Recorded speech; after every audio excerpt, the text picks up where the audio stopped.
नमस्कार। बाजार आज और कल में आप सभी का स्वागत है। मैं हूं स्वाति रायना। बताएंगे बाजार में आज का पूरा एक्शन, साथ ही कल के लिए क्या रहे स्ट्रैटेजी और शेयरों में कमाई के शानदार मौके।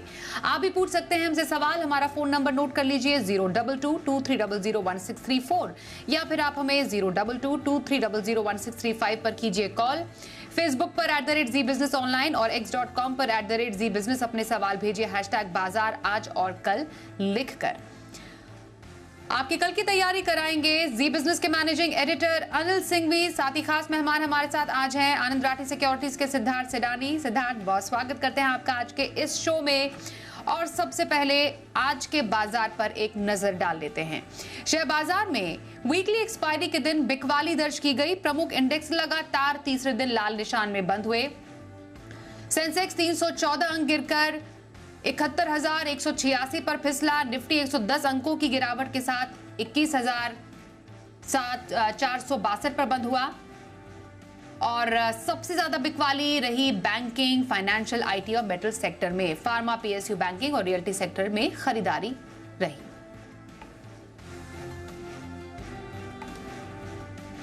और आइए अब एडिटर स्टेक में जी बिजनेस के मैनेजिंग एडिटर अनिल सिंघवी से समझते हैं कि बाजार में आज गिरावट की बड़ी वजहें क्या रही।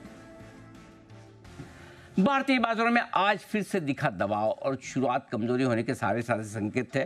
एक, ग्लोबल मार्केट्स मिले जुले थोड़े कमजोरी की तरफ। दूसरा, एफआईएस की तगड़ी बिकवाली का आंकड़ा, और बिकवाली भी ऐसी कि मतलब पूछे मत। 10,000 करोड़ से ज़्यादा का कैश मार्केट में एक ही दिन कल एफआईएस बेचे, तो फिर उससे आप समझ सकते हैं। और इंडेक्स और स्टॉक फ्यूचर्स मिलाकर 11,000 करोड़, और इसका मतलब है कि कुल मिलाकर 21,000 करोड़ से ज़्यादा की बिकवाली एफआईएस की तरफ से डायरेक्शनल होती हुई दिखी है, पहली बात।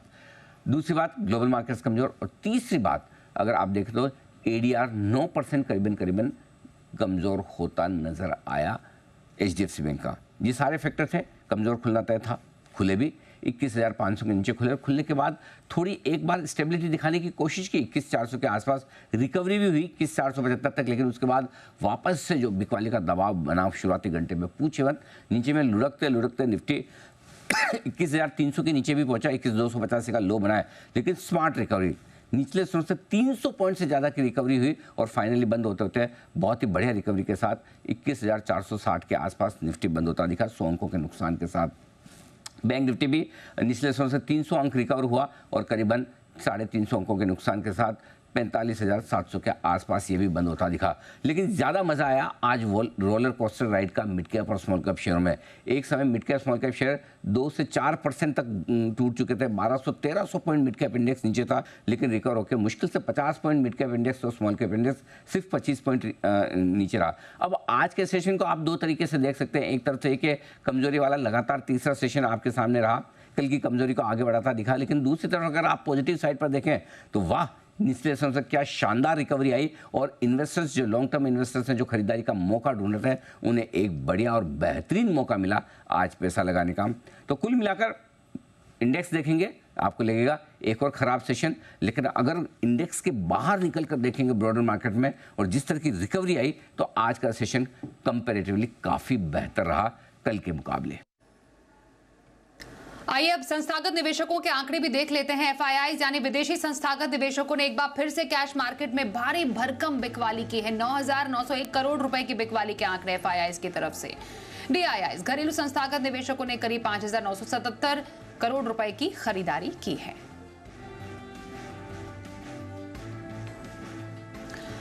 आनंद राठी सिक्योरिटीज के सिद्धार्थ सिडानी हमारे साथ है। सिद्धार्थ, लगातार तीसरे दिन बाजार पर दबाव, क्या लेवल्स आप देख रहे हैं आगे? Good evening Swati, good evening सारे दर्शकों को। देखिए, जैसे ही हम initial of the January end of December में हम बात कर रहे थे कि थोड़ा कॉशियस रहने की जरूरत है। मार्केट को एक छोटा सा डिसअपॉइंटमेंट दिखा एचडीएफसी बैंक का और मार्केट ने उसको पनिश किया। सोचिए कि एचडीएफसी बैंक को अगर ऐसा पनिश कर सकते हैं, जो एक दिग्गज प्राइवेट बैंक है, तो छोटी मझोली कंपनियों के अगर रिजल्ट्स या नतीजों में कहीं मिस दिखता है तो उनको कितना पनिशमेंट मिल सकता है। तो ओवरऑल पर्सपेक्टिव से मेरा यही कहना है कि मार्केट में भी कॉशियस रहे, उठापटक बनी रहेगी, वीकनेस जरूर रह सकती है बाजार में ऑन द स्टॉक्स जहां पे नतीजे नहीं अच्छे आ रहे। तो यही कहने की मतलब रहेगा कि अभी आपको थोड़ा सा पोर्टफोलियो का फ्लेवर लार्ज कैप की तरफ रखना चाहिए रादर देन मिड कैप और स्मॉल कैप। मिड कैप तो नहीं, स्मॉल कैप में कुछ एक चुनिंदा कंपनियों को जरूर रख सकते हैं, बट फ्लेवर लार्ज कैप तरफ होना चाहिए, एटलीस्ट ये नतीजों के सीजन में ट्रेडर्स के लिए। रही बात इन्वेस्टर्स की, तो अगर यहाँ पे अगर कोई भी बड़ी गिरावट दिखती है आपके पसंदीदा शेयर्स में, वहां पे टुकड़ों में खरीदे, एक साथ ना खरीदे, टुकड़ों में खरीदे, क्योंकि बाजार में वॉलेटिलिटी बरकरार रह सकती है और भी 15-20 दिनों के लिए। बिल्कुल, तो ये रही राय बाजार पर सिद्धार्थ की, और क्या स्ट्रैटेजी रहनी चाहिए आगे आने वाले दिनों के लिए। सिद्धार्थ, स्टॉक स्पेसिफिक एक्शन आपसे जाने, पोजिशनल अभी किसी को व्यू रखना हो कौन से स्टॉक में? जी बिल्कुल स्वाति, पोजिशनल अगर व्यू रखना है तो मुझे लगता है कि ऑयल एंड गैस स्पेस काफी अच्छा लग रहा है। उसमें से एक कंपनी चुनना चाहूंगा, वो है गेल, गैस अथॉरिटी ऑफ इंडिया, जिसका टारगेट आपको रखना है 185 का और स्टॉप लॉस रखना है 154 का। विद अ डिस्क्लेमर, पिछले साल अप्रैल 2023 से हम हमारे क्लाइंट्स को लगातार बार बार नीचे के लेवल से रेकमेंड कर रहे हैं। ये हमारा फंडामेंटली ड्रिवन स्टॉक है। बिजनेस सेगमेंट्स इनका गैस ट्रांसमिशन, ट्रेडिंग, एलपीजी, एलएलएच और पेट्रोकेमिकल है। 11,500 किलोमीटर के नेचुरल गैस पाइपलाइंस है, 2300 किलोमीटर के एलपीजी पाइपलाइंस है। मैनेजमेंट की कमेंट्री अपबीट है ट्रांसमिशन बिजनेस के लिए FY25 में, और हम समझते हैं कि कामकाजी मुनाफा 25% के सीएजीआर से ग्रो हो सकता है गेल का। केपेक्स भी है इस साल में जो 10,000 करोड़ का, उसमें से कुछ हो चुका है, और पेटकेम परफॉर्मेंस भी स्ट्रांग रह सकती है। तो गेल पे खरीदारी की राय है। पोजिशनली आप टारगेट रख सकते हैं 185 का, स्टॉप लॉस रखे 154 का गेल पे। ओके, तो रही गेल पर पोजिशनल राय हमारे आज के एक्सपर्ट सिद्धार्थ सिडानी की तरफ से। सिद्धार्थ, लॉन्ग टर्म के स्टॉक को कौन सा स्टॉक आपकी पसंद है? बिल्कुल स्वाति, लॉन्ग टर्म के नजरिए से मुझे ट्रैवल एंड टूरिज्म की कंपनी और उसका प्रोडक्ट बहुत पसंद है, और ये प्रोडक्ट आपको अमूमन एयरपोर्ट्स, रेलवे स्टेशन पे जरूर दिखेगा। और ये लगेज की कंपनी है सफारी इंडस्ट्रीज। सफारी इंडस्ट्रीज पे खरीदारी की राय है लंबे समय के लिए। टारगेट आप रखें 2500 रुपए का, 2500 का। One of the fastest growing luggage brand है भारत में आज। अगर इंडस्ट्री 14% से ग्रो हो रही है तो सफारी ग्रो हो रही है 28% से। जी हाँ, double the rate. Management expect कर रहे हैं सेकेंड हाफ स्ट्रांग रहेगा, क्योंकि वेकेशन का मौसम, शादी ब्याह का मौसम रहता है। आउटपेस कर सकता है इंडस्ट्री को इस साल में और आने वाले साल में 5 से 10% से। मैनेजमेंट उम्मीद करे 16 से 17% का कामकाजी मार्जिन रह सकता है। 200 करोड़ के करीब का केपेक्स प्लान किया गया है, और विच कैन जो अच्छा खासा रेवेन्यू जनरेट कर सकता है। और कैपेसिटीज आज के तारीख में 1.25 लाख पीसेस की है, जो बढ़ के 6.5 लाख पीसेस की पर मंथ की हो सकती है आने वाले समय में। तो मुझे लगता है कि सफारी इंडस्ट्रीज पे खरीदारी की राय है। टारगेट लंबे समय का 1 साल का नजरिया अगर आप रखते हैं तो 2500 रुपए का रख सकते हैं 1 साल का नजरिया। और ये विद डिस्क्लेमर, हम कई समय से, करीबन 1 साल से हम सफारी इंडस्ट्रीज हमारे क्लाइंट्स को रेकमेंड करते आ रहे हैं अलग अलग लेवल से। 1 साल के नजरिए के लिए सफारी इंडस्ट्रीज में खरीदारी की सलाह सिद्धार्थ सिडानी की। पहले कॉलर से बात करें, राजस्थान से लोकेंद्र जी हमारे साथ हैं। नमस्कार सर, बताइए कौन सा स्टॉक आपके पास है? Good evening ma'am. मेरे पास एफएल इंडिया के 40 शेयर है, 1080 की बाइंग है मेरी एक्चुअली। ओके, और नजरिया कब तक का आपका? मैम लॉन्ग टर्म का है एक्चुअली, कोई इशू नहीं है होल्डिंग में। ओके, एफएल इंडिया में 1080 की बाइंग के साथ लॉन्ग टर्म का नजरिया, मुनाफा है सिद्धार्थ, क्या रहेगी आपकी राय? देखिए, एफएल इंडिया एक one of the strongest marketing mobile advertisement की कंपनी है। काफी बिजनेस बाहर भी है, काफी बिजनेस भारत में भी है। पे पर क्लिक होता है। आज के तारीख में अगर देखा जाए तो शॉपिंग में मोबाइल के थ्रू काफी ज्यादा अब एंगेजमेंट होने लगा है, जिसमें एफएल इंडिया है। तो मुझे ये लगता है कि एफएल इंडिया मेरे टॉप रिकमेंडेशन लिस्ट पे भी रहा है। तो आपको बिल्कुल 3 से 6 महीने के नजरिए से बनाना चाहिए। इस गिरावट में कहीं पे भी अगर कहीं गिरावट, मंदी दिखती है स्टॉक में, किसी भी दिन अक्यूमुलेशन करने का समय रहेगा। बने रहिए एफएल इंडिया में, आपके लिए यही राय आ रही है सिद्धार्थ की तरफ से। अगले कॉलर बिहार से कुंदन कुमार हमारे साथ है। नमस्कार, बताइए सर कौन सा स्टॉक है आपके पास? नमस्कार मैडम। कुंदन कुमार बोल रहा हूँ पटना बिहार से जी। सर। मैडम मेरे पास जी। इरेडा का 6300 शेयर है 85 के एवरेज प्राइस पे। और जी मैडम मेरे पास इरेडा का 6300 शेयर 85 के रेट पे है। ओके। एंड 300 शेयर टैक्स मेको रेल का है मैडम 175 के रेट पे। और मैडम मैं इरेडा में 5 to 10 ईयर दे सकता हूँ और टैक्स मैको रेल में मैडम 2-3 साल का मेरा नजरिया है। ओके। इरेडा में अच्छा शानदार मुनाफा आप कमाते हुए, जिसमें आपने लंबी अवधि की प्लानिंग रखी है। टेक्स मैको रेल भी आपके पास लंबी अवधि के लिए है। क्या रहेगी राय दोनों स्टॉक्स पर, सिद्धार्थ आपकी? देखिए दोनों ही कंपनियां मजबूत कंपनियां हैं। पहले तो टेलविंड बहुत स्ट्रांग है रेलवे स्टॉक्स के ऊपर, टेक्समैको हो या कोई भी इत्यादि स्टॉक्स हो, तो आपको बना रहना चाहिए। एरेडा भी एक बहुत अच्छी अभी की ही शानदार लिस्टिंग वाली कंपनी है। मैं मानता हूँ बिजनेस पे भी अच्छा खासा ग्रोथ है। अभी हालांकि लिस्टिंग से अभी तक में बहुत बड़ा उछाल दिखा 50-55 में लिस्टिंग, तो मैं मानता हूं कि इस पे आपको बना रहना चाहिए। 3 महीने का आप देखिए, इसके पहले नतीजे जो आते हैं उसके ऊपर ध्यान दें, पर 3 महीने के लिए बने रह सकते हैं। जी बिल्कुल। अगले कॉलर यूपी से सुमित जी हमारे साथ हैं, उनसे भी बात कर लेते हैं। बताइए सुमित जी, क्या सवाल है आपका? हाँ मैम मेरे पास एक फर्टिलाइजर शेयर है साउदर्न पेट्रोकेमिकल। ये मैंने 84 के रेट पर लिया हुआ है। तो एक तो इसके बारे में मुझे पूछना था। और दूसरा एक शेयर है अल्ट्रा कैब, ये 20 के रेट पर लिया हुआ है। तो इसके प्रमोटर ने थोड़ा अभी 32% हिस्सा बेच दिया था अपना, तो वो गिर रहा है मतलब 3-4%। तो ये पूछना चाह रहा था कि ये अल्ट्रा कैब रखना चाहिए या निकल जाए इससे। ओके, क्या रहेगी राय आपकी सिद्धार्थ? बाकी मैं शेयर मिस कर गया। एक तो अल्ट्रा कैम इनके पास है, और सुमित जी एक बार पहला स्टॉक फिर से कंफर्म करेंगे आप? Fertilizer share ma'am southern petrochemical, southern petrochemical 84 के रेट पे। ओके, अल्ट्रा कैब है दूसरा शेयर। ओके ओके, ठीक है ठीक है। हम फ्लैश करते हैं इनका। पहले अल्ट्रा कैब पर आपसे राय ले लेते हैं। सिद्धार्थ, क्या रहेगी इस स्टॉक पर आपकी राय? देखिए इस पे कोई राय नहीं है और मुझे लगता है कि यहाँ पे आपको बहुत ही कॉशियस रहने की जरूरत है।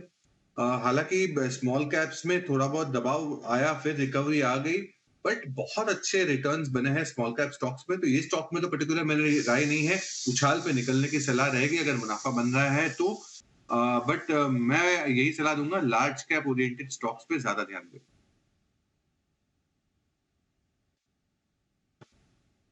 ओके, सुपान हमारे साथ हैं, अगले कॉलर, उनसे भी बात कर लेते हैं। नमस्कार सर, बताइए क्या सवाल है आपका? मैडम मेरे पास एंजल वन के 25 शेयर है और खरीदी उसकी 3000। ओके, और कब तक का आपका व्यू है इस पर? लॉन्ग टर्म के लिए मैडम मैं 5 साल रख सकता हूँ, 5 ईयर। ओके, लंबा नजरिया एंजल वन पर 3000 की खरीद के साथ, क्या रहेगी राय आपकी सिद्धार्थ? देखिए इस पे तो कोई राय नहीं है मेरी, बट यही कहूंगा कि ये सेक्टर काफी स्ट्रांग है, क्योंकि हमारा ही सेक्टर है, ब्रोकरेज इंडस्ट्री का ही सेक्टर है। क्योंकि जिस हिसाब से डिमैट अकाउंट्स बढ़ रहे हैं, 4 करोड़ से 14 करोड़ पे आ गया पिछले 3 सालों में, जिस हिसाब से वॉल्यूम्स बढ़ रहे हैं, जिस हिसाब से बाजार का रुझान है, और जिस हिसाब से आने वाले 3 से 5 साल एक पॉजिटिविटी तरफ दिख रहे हैं मार्केट्स, मैं मानता हूं कि डेफिनेटली ये पूरा ही सेगमेंट एक बजिंग रह सकता है आने वाले समय में और काफी पॉजिटिव रह सकता है। बस यही कह सकते। बिल्कुल। अगले कॉलर सूरत से भगवान जी हमारे साथ हैं, उनसे भी बात कर लेते हैं। बताइए सर, कौन सा स्टॉक आपके पास है? Tata steel. Tata steel, okay. बताएंगे क्या भाव है?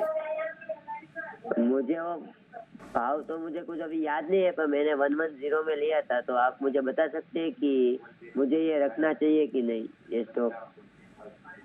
सर 1000 की क्वांटिटी है, 900 की मेरी क्वांटिटी है उसकी। ठीक है, कोई व्यू आपका कब तक रखना चाहेंगे स्टॉक को? आप कुछ बता सकते हैं कि मुझे कब तक रखना चाहिए, क्योंकि मुझे तो अभी बेचने का टाइम ऐसा मुझे ओके, लग ठीक रहा है। ऑल राइट सर, बताइए सिद्धार्थ, क्या फंडामेंटल्स आपको नजर आ रहे हैं स्टॉक में? देखिए, ये जो सेगमेंट है मेटल्स का, स्टील का, ये लिक्विडिटी ड्रिवन है, ग्लोबल कमोडिटी है, तो ग्लोबली काफी ज्यादा निर्भर रहता है इनके प्राइसेस पे। दूसरी बात, चाइना की जो स्लो डाउन है वो डेफिनेटली मेटल्स के लिए कमजोर रहता है, बट अब चाइना रेट कट्स कर रहे हैं जिसके कारण जो लिक्विडिटी बूस्ट है उसके कारण मेटल्स बेहतर रह सकता है। ओवरऑल पर्सपेक्टिव से मेटल्स में मैं मानता हूँ बने रहना चाहिए, इंक्लूडिंग टाटा स्टील। हमारे टारगेट तो हासिल हो चुके हैं टाटा स्टील में, बट कंपनी काफी बेहतरीन है, प्लान्स काफी अच्छे हैं। अगर आप लंबे समय के निवेशक हैं तो बिल्कुल टाटा स्टील पे बने रहे, पर ये जरूर कहूंगा साबित कैविएट कि वॉलेटिलिटी जरूर रहेगी टाटा स्टील में, क्योंकि ग्लोबल कमोडिटी है। बिल्कुल बने रहिए टाटा स्टील में। आपके लिए राय सिद्धार्थ सिडानी की। कल के बाजार पर क्या रहे खास स्ट्रेटेजी और बाजार के लिए अहम संकेत, अब समझते हैं अनिल जी से। जहां तक अमेरिकी बाजारों का सवाल है, डाउ फ्यूचर्स 20 पॉइंट नीचे और नैस्डैक फ्यूचर्स 50 पॉइंट ऊपर ट्रेड करते दिख रहे थे 3:30 बजे। एक फैक्टर तो वो होगा, दूसरा फैक्टर होगा कि देखते हैं आज शाम इंडसइंड बैंक के जो नतीजे आने वाले हैं, क्योंकि बैंकिंग सेक्टर का ये दूसरा बड़ा रिजल्ट होगा HDFC बैंक के बाद, इस पर रहेगी नजर। तीसरा, आज के सेशन में FIs और घरेलू फंड्स की तरफ से किस तरह से खरीदारी या बिकवाली के आंकड़े आते हैं वो देखना इंटरेस्टिंग होगा। लेकिन चौथी और सबसे बड़ी बात यह कि आज वीकली एक्सपायरी थी, हुई खत्म, तो कल की बैंक निफ्टी की वीकली एक्सपायरी के बाद आज बैंक निफ्टी हल्का था, आज की निफ्टी की वीकली एक्सपायरी के बाद निफ्टी हल्का हो गया। तो कल हफ्ते के आखिरी ट्रेडिंग सेशन हफ्ते का आखिरी ट्रेडिंग सेशन इस बार सैटरडे को है। शनिवार को भी छोटा ट्रेडिंग सेशन आपके लिए होगा 9 से 12:30 के बीच में, वो भी आपको ट्रेड करना है, लेकिन बड़ा ऑफिशियली फुल ट्रेडिंग सेशन कल का होगा। और उस सेशन में देखते हैं कल किस तरह के बड़े रुझान बनते हैं। जो सपोर्ट लेवल आपको ध्यान में रखने वो आज के लोगों के हैं। 21,375, 21,275, 21,350 निफ्टी पर सपोर्ट का काम करेगा, और ऊपरी स्तर पर 21,575 से लेके 21,650 आपके लिए रुकावट के तौर पर। बैंक निफ्टी में भी 47,500 के नीचे रहेगा सपोर्ट, और 46,500 के नीचे रहेगा सपोर्ट, और 47,000 47,200 की रेंज में रहेगी रुकावट। तो कल का सेशन बेहद इंटरेस्टिंग होगा, बिल्कुल फोकस बनाए रखें। और आइए अब देखते हैं कल का ऑप्शन।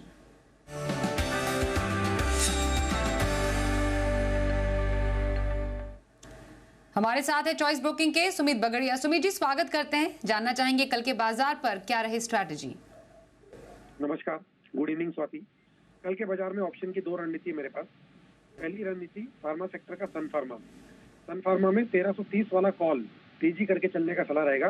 1330 वाला कॉल 20 रुपए के आसपास लेने का सलाह रहेगा। 12 रुपए का इसके अंदर नीचे में स्टॉप लॉस लगाएं। ऊपर में टारगेट 30 रुपए से लेके 35 रुपए तक के देखने को मिल सकते हैं, तो 1330 का कॉल खरीदारी करके चलने का सलाह रहेगा। दूसरी स्ट्रेटेजी HDFC बैंक। लास्ट 2 दिनों में मार्केट की गिरावट HDFC बैंक की वजह से आई, और अब HDFC बैंक में यहाँ से ऊपर का मूव बाउंस बैक देखने को मिलना चाहिए। तो यहाँ से मुझे लगता है 1480 वाला कॉल 37 रुपए के आसपास लेने का सलाह रहेगा। 30 रुपए का इसके अंदर नीचे में स्टॉप लॉस लगाएं। ऊपर में टारगेट 45 रुपए से लेके 50 रुपए तक के देखने को मिल सकते हैं, तो 1480 का कॉल लेके चलने का सलाह रहेगा HDFC बैंक का। बिल्कुल, तो ये 2 स्ट्रैटेजीज रही सुमित जी की तरफ से कल के बाजार के लिए। धन्यवाद हमसे बातचीत करने के लिए सुमित आपका। और सिद्धार्थ, आपकी नजर में अब बाजार में कहां पर 1 से 2 दिन का नजरिया रखा जा सकता है? देखिए बात स्वाति, 1 से 2 दिनों का नजरिए के लिए, या फिर आप मान सकते हैं 2-3 दिन के नजरिए के लिए, इंफ्रा की एक कंपनी है PNC इंफ्रा, इस पे खरीदारी की राय है। टारगेट आपको रखना है 432 का, स्टॉप लॉस रखना है 402 का, 402 का। PNC इंफ्रा रोड प्रोजेक्ट्स की कंपनी है, हाईवे कंस्ट्रक्शन की कंपनी है, बहुत ही बेहतरीन कंपनी है, वन ऑफ द लीडिंग है। ऑर्डर बुक 17,000 करोड़ के करीब है। इस पे मुझे लगता है कि काफी एक मजबूती रह सकती है। PNC infra, target 432, stop loss 402। PNC infra में 1 से 2 दिन के नजरिए के लिए खरीदारी की सलाह सिद्धार्थ सिडानी की। धन्यवाद सिद्धार्थ आपका हमारे साथ इस चर्चा में शामिल होने के लिए।